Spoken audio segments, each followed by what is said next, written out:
Hai teman Del, kali ini kita ada di program Buah-Buah Del, program yang menyampaikan hal-hal menarik seputar Del.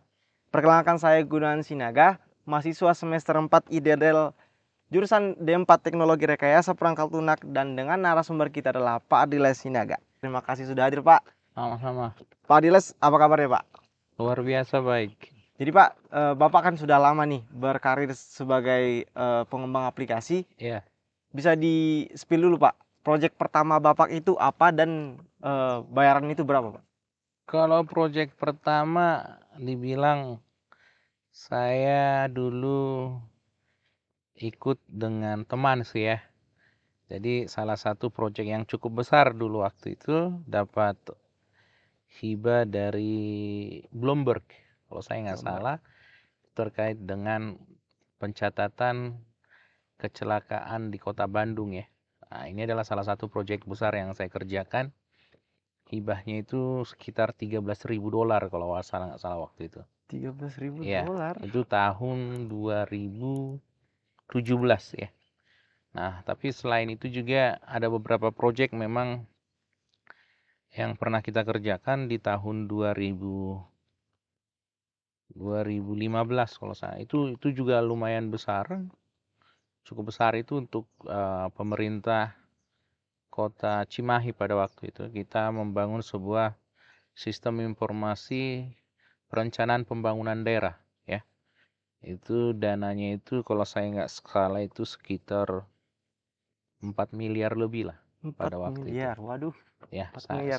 saya lupa angka nominal pastinya tapi sekitar 4 miliaran lah. Itu 4 waktu miliar dibagi per tim atau lumayan langsung per? itu lumayan banyak waktu itu kita yang mengerjakan, tapi ya dari situ ya dari beberapa proyek yang saya kerjakan dengan teman-teman ya saya rasa cukuplah beli rumah di kota Bandung Di pada Bandung saat itu beli ya. rumah.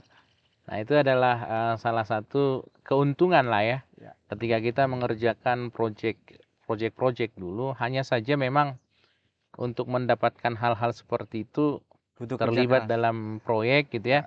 Kita butuh istilahnya berteman dengan banyak orang ya. Karena yang ini CV terbaik kita adalah teman yang memperkenalkan gitu ya. Jadi mungkin ada satu instansi atau perusahaan. Nah, dia yang nanti akan menginikan kita ke instansi tersebut gitu. Biasanya dia pasti akan menginfokan karena mungkin dia sudah pernah kerjasama dengan kita. Biasanya seperti itu. Dan salah satu untuk membuat nama kita terus baik ya. Ya istilahnya kerjakanlah apa yang kamu kerjakan itu dengan sebaik mungkin. Jangan pernah tinggalkan pekerjaan itu setengah-setengah. Selesaikan sampai tuntas. Ya walaupun harus rugi ya, selesaikan sampai tuntas. Itu sih intinya. Ya. Baik. Itulah ya. Kira-kira sudah berapa lama Bapak berkecimpung dalam pembuatan aplikasi, Pak? Ya, mungkin bisa dikatakan mulai tahun 2009 ya. 2009 sekarang 2023 berarti sekitar 14 tahun lah. 14 tahun ya, Pak? Ya, 14 tahun lebih lah saya berkecimpung di dunia itu. Oke, sudah panjang ya, Pak. Nah, ya. Sekarang ada isu nih, Pak. Tentang 27 aplikasi pemerintah yang ada saat ini. 27.000. Iya, Pak. Nah, bagaimana tanggapan Bapak dari seorang programmer yang sudah berpengalaman dalam pembangunan sebuah aplikasi untuk hal tersebut, Pak? Apa ini kebanyakan apa gimana, Pak? Sebenarnya untuk satu aplikasi ya, untuk di satu negara atau satu kota itu saya rasa 27.000 itu bukan kebanyakan ya menurut saya, tapi sebenarnya lebih ke apa ya saya katakan, kebermanfaatan aplikasi tersebut gitu ya. Nah, terkadang kan ketika kita membuat aplikasi, si pembuat aplikasi atau si pengembang aplikasi itu sendiri ya harus benar-benar apa ya namanya ya, harus benar-benar dari awal itu dia tahu mau dikemanakan ini aplikasi, dan dia juga harus sebenarnya studi terkait dengan siapa pengguna aplikasi ini. Nah, mungkin dari 27.000 itu ya, ini menurut saya ya, menurut saya hanya saja mungkin itu dibuat, tapi transformasi di bidang sumber daya manusia yang akan menggunakan aplikasi ini belum tentu sejalan dengan pembuatan itu aplikasi. gitu ya. Bukan saya bilang kualitas aplikasinya mungkin tidak bagus, enggak, bukan seperti itu. Tapi terkadang sumber daya manusia tidak bisa mengikuti atau tidak sejalan dengan aplikasi yang sudah ada gitu. Nah, ada orang yang dia teknologi sudah maju, tetapi orangnya tidak mau belajar untuk berubah gitu. Nah, kebanyakan yang saya lihat mungkin salah satu faktor yang mungkin yang ada di pemerintahan lah, khususnya ada 27.000 aplikasi yang sudah ada di pemerintahan, itu dari sisi sumber daya manusianya itu masih belum siap untuk masuk di dalam bidang itu gitu. Maksudnya di dalam aplikasi yang sudah dibuat itu. Nah, yang kedua adalah regulasi. Nah, terkadang regulasi ini membuat aplikasi itu menjadi tumpang tindih. Contoh misalnya di pemerintah Kabupaten A dengan Kabupaten B, sebenarnya aplikasinya bisa saja sama. Kenapa itu tidak dibuatkan secara nasional jadi satu? Terkadang di satu dinas, di beberapa dinas di kementerian misalnya, itu bisa menjadi banyak. Padahal bisa satu. Nah, akhirnya tidak efisien jadinya. Padahal kan kalau dibuatkan satu pintu atau satu pusat berpusat di satu lokasi atau satu pemerintah institusi untuk semua institusi yang ada di bawahnya, mungkin itu akan bisa jauh lebih efektif dibanding kalau membuatkan satu, misalnya dinas A, dinas B, dinas C, padahal sebenarnya aplikasi itu sama. Jadi terkesan boros jadinya Pak ya. Ya seperti itu, karena itu ya akhirnya kan jadi tetap ke anggaran juga larinya kan gitu ya. Jadi dengan begitu kan anggaran menjadi boros juga gitu. Padahal kalau dibuat satu bagus, bisa digunakan oleh banyak unit, saya rasa itu akan jauh lebih efisien menurut saya. Terus ada statement nih Pak, yang mengatakan bahwa pembuatan aplikasi yang 27.000 ini ternyata menghabiskan banyak anggaran negara Pak. Emang semahal apa sebenarnya Pak untuk pembuatan sebuah aplikasi itu Pak? Apa yang menjadi mahal dalam pembuatan aplikasi ini Pak? Kalau dari pengalaman saya yang pernah saya kerjakan gitu ya.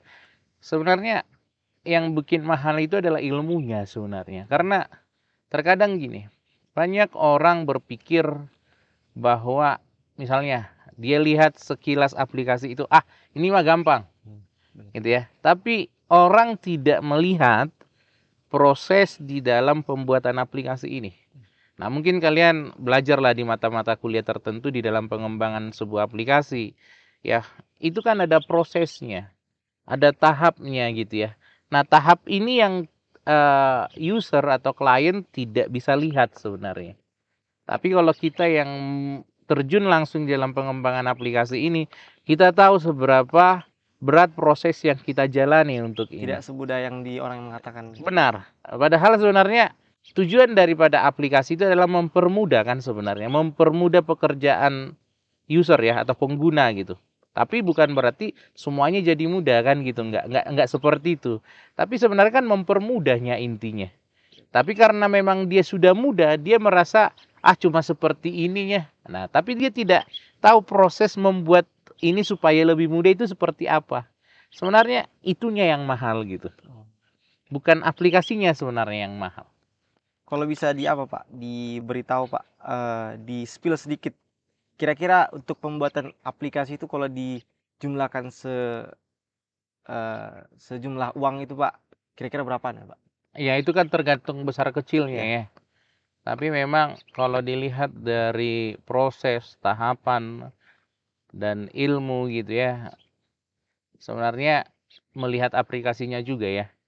Kalau dia base-nya project, maksudnya base-nya project adalah aplikasi itu hanya digunakan oleh satu instansi atau satu lembaga atau satu perusahaan yang mungkin perusahaan lain tidak sama dengan itu, mungkin itu jauh lebih mahal. Ya. Karena itu kan sesuai dengan permintaan ya biasanya. Tapi kalau aplikasi yang sifatnya umum, ya maksudnya kita buat satu tapi bisa digunakan oleh banyak orang atau banyak instansi ya atau banyak perusahaan, itu mungkin bisa jatuh lebih murah. Ya karena kan mereka buat satu tapi digunakan oleh banyak pengguna gitu. Nah, itu mungkin yang membuatnya mahal atau murahnya gitu.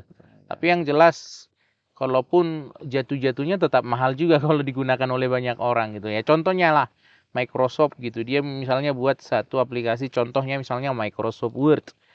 Ya misalnya license-nya per satu user misalnya $2 aja. Tapi yang gunakan 2 juta pengguna. Jatuh-jatuhnya kan udah $2 juta gitu. Dan itu cukup mahal gitu. Ya. Nah, itu kalau dilihat-lihat, dihitung-hitung itu jauh lebih mahal gitu. Ya, benar. Sebenarnya. Pak. Jadi gini Pak, banyak orang yang beranggapan kalau buat aplikasi itu it's all about coding. Nah, padahal sebenarnya kan sebelum sampai di tahapan untuk implementasi atau untuk coding itu, padahal sebenarnya kan banyak itu tahapan yang harus dilakukan untuk akhirnya sampai ke tahapan implementasi, Pak. Iya. Bisa dijelaskan, Pak? Sebenarnya coding itu adalah menurut saya ya. Ini menurut saya ini adalah salah satu bagian atau proses yang paling gampang dari semua tahapan itu. Menurut saya. Ya. Kenapa? Coding itu adalah proses yang paling gampang ya dari semua tahapan yang dibuatkan itu, karena semua orang bisa coding. Ya, benar. Ya, menurut saya mereka bisa baca source dari internet, source dari buku, mereka bisa baca dari sumber-sumber manapun sebenarnya untuk coding gitu. Nah, yang menjadi permasalahannya adalah ketika dia melakukan tahap analisis dan perancangan si aplikasi, ini adalah bagian yang paling sulit sebenarnya. Kenapa saya bilang ini bagian yang paling sulit? Ya, contohnya di bagian analisis, dia harus membayangkan sesuatu yang belum pernah dia lihat gitu. Ya, benar. Ya kan, jadi sifatnya masih abstrak. Tapi dia harus sudah membayangkan kira-kira aplikasi ini nanti akan berjalan seperti ini.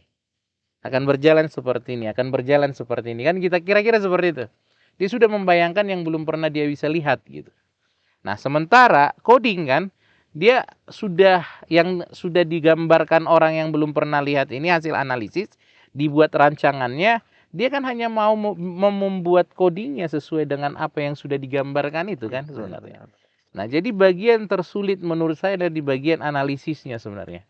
Nah, salah menganalisis, ketika sudah lanjut dia terhadap kesalahan di analisis di awal ini, maka dia akan kembali lagi nanti ke sana, dan itu membuat kerja 2 kali jauh lebih berat menurut saya. Ya. Itu yang kadang-kadang ya menurut saya pengerjaan sebuah aplikasi bisa lama.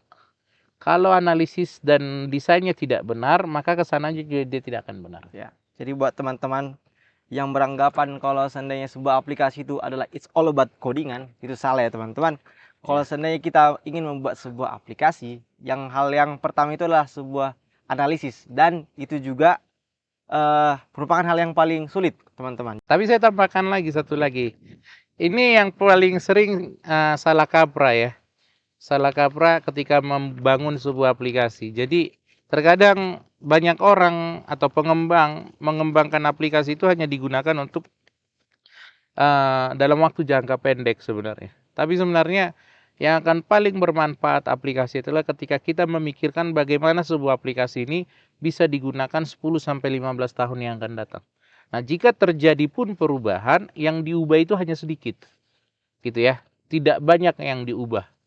Ya, itu sebenarnya kuncinya salah satunya. Jadi berpikir itu harus jauh ke depan, tidak hanya untuk jangka pendek gitu ya, dalam pengembangan sebuah aplikasi.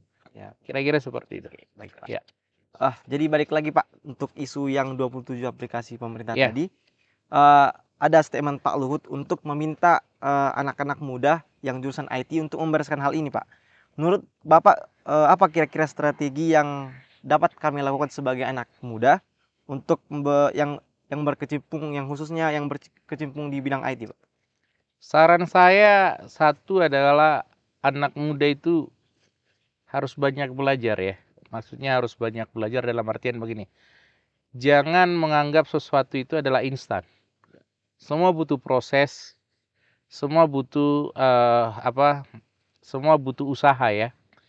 Usaha yang cukup keras untuk dapat di tahap itu gitu. Nah, kemudian anak muda itu istilahnya kalau diibaratkan di dalam satu saya bilang satu ilustrasi, dia itu masih punya kekuatan lebih gitu ya, masih punya passion yang tinggi, masih punya wawasan yang dia mungkin harus jelajahi lebih lagi gitu. Nah, jangan puas dengan apa yang kita ketahui sekarang gitu. Tapi terus belajar, terus mengembangkan diri hingga kita paham benar ya apa yang harus kita kerjakan, apa yang harus kita lakukan gitu ya. Nah, kalau dibilang untuk memperbaiki ini ya harusnya anak muda juga harus lebih banyak terlibat di dalam proyek juga boleh, atau mungkin di kampus kalau ada penelitian-penelitian dosen atau mungkin proyek-proyek dosen mungkin bisa terlibat di sana di dalam mengembangkan skillnya ya, skill dalam hal pengembangan aplikasi gitu. Nah, itu yang perlu harus dikerjakan sebagai dasarnya. Nah, itu yang kedua adalah ketika bekerja istilahnya ya jangan lihat seberapa banyak saya dibayar gitu ya. Itu yang perlu harus dipahami oleh anak muda gitu. Nah, kadang-kadang kan kita kerja melihat bayarannya dulu gitu, tapi tidak melihat ilmu yang kita dapat di sana gitu. Itu yang sebenarnya harus perlu di apa di perlu dicermati lebih dalam lagi gitu. Saya sampai di posisi ini juga ya seperti itu. Saya dulu awal-awal saya kerja saya tidak melihat berapa gajinya buat saya. Buat saya yang penting cukup itu saja. Cukup makan itu aja dulu.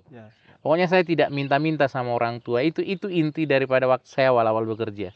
Nah, dari situ saya belajar banyak dan terus mengembangkan diri hingga sampai pada posisi ini gitu. Nah, kalau disuruh memperbaiki, saya rasa itu adalah hal yang susah ya. Menurut saya hal yang sulit. Karena harus baca codingan orang gitu kan, harus baca logikanya orang, harus baca cara berpikirnya orang melalui coding itu gitu. Itu sebenarnya hal yang sulit menurut saya. Cuman ketika kita dapat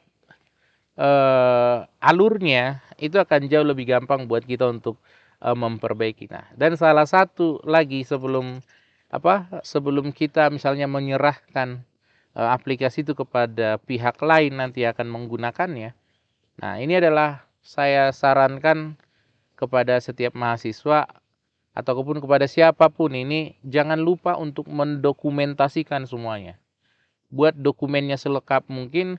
Nah, jadi salah satu kekurangannya kita orang Indonesia adalah kita malas membuat dokumentasi. Itu aja sih sebenarnya. Kita tidak kalah secara ilmu, secara keahlian lah. Kita tidak kalah dengan orang-orang Eropa atau Amerika. Menurut saya nggak kalah. Tapi malas Malas mendokumentasikannya. Itu kekalahan kita sebenarnya di situ sebenarnya. Ya. Ngomong-ngomong seputar ITDL nih Pak. Ya. Ada nggak aplikasi yang pernah dibuat di ITDL dan kegunaannya itu untuk masyarakat dan sampai sekarang masih digunakan oleh masyarakat Pak?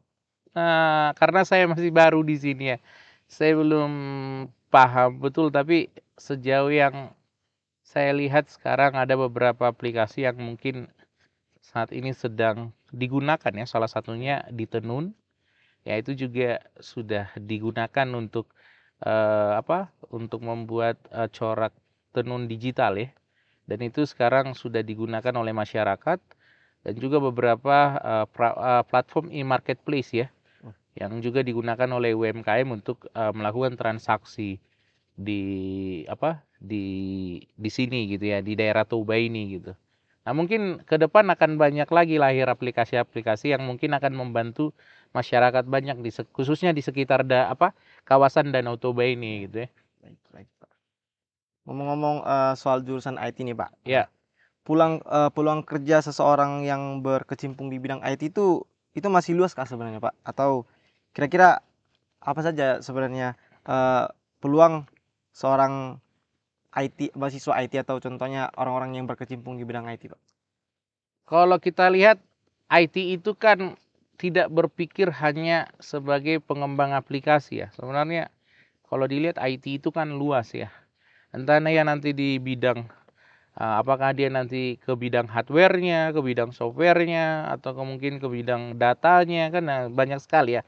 Jadi kalau dilihat ke depan memang ini akan terus berkembang, bahkan mungkin akan muncul rumpun-rumpun ilmu baru ya saya bilangnya terkait dengan IT. Nah, itu nanti akan mungkin dikombinasikan dengan beberapa disiplin ilmu ya. Mungkin nanti seperti saat ini kita sudah lihat IT digabung dengan kedokteran gitu kan, IT digabung dengan ekonomi, IT dengan matematika untuk data dan lain-lain.